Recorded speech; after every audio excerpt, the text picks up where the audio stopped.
Hi, I am Arthur PICCOLO, Chairman of the Bowling Green Association. There is something very unusual, which most of us think as commonplace, if you think of it at all. There is a cemetery at the very center of what all by itself is one of the largest and best known business and now also residential districts anywhere, Lower Manhattan.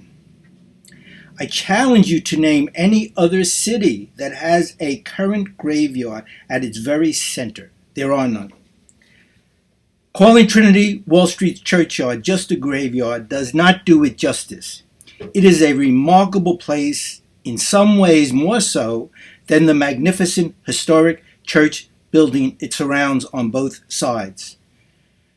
Trinity Churchyard is a restful oasis for both the living and the dead, at the epicenter of the churning, fast-paced Lower Manhattan and the most famous crossroads in the world, Wall Street and Broadway. The map before you displays New York City or New Amsterdam, most likely New Amsterdam since it still shows the short-lived fence at what is Wall Street. What is more important, here is the cemetery just north of the fence and west of Broadway. It certainly predates Trinity, established in 1697, which is not shown. This was New York City's second cemetery. The first, long gone, stood at Broadway and Morris Street, further south. We know for a fact, as you will see if you take this walk with me, this cemetery, or burial ground, existed in 1681, and almost certainly earlier. Trinity later inherited it, and in the fullness of time, on both sides of the first Trinity Church building, became graveyards.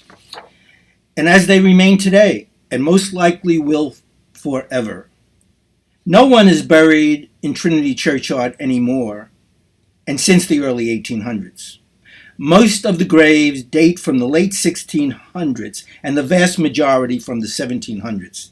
Now, the only one privileged enough to get buried in the churchyard are Trinity rectors, if they wish, and I imagine a former U.S. president if they wish to join Alexander Hamilton near his eternal resting place. The cremated ashes of some dearly departed are still buried in the North Churchyard, but without their name shown, which ironically is the fate of the many bodies buried in Trinity Churchyard much earlier. Only very few of the hundreds of gravestones are legible. Indeed, most of them are barely still standing and cannot be read at all. That was Trinity's decision, I suspect many generations ago, to allow the gravestones to be ravaged by time and weather rather than maintained and restore them. It would not have been my choice. All of them deserve to be known and remembered, but it is too late. One gravestone miraculously has survived and is readable, as you will see if you take this walking tour with me, most likely the first ever placed in this then still new graveyard in 1681. Over 340 years ago, young Richard Churcher, age 5, born exactly 100 years before the American Revolution. What is certain, his is the oldest identified grave in all of New York City and always will be. Now come take this walk with me, in your mind, on your computer or phone.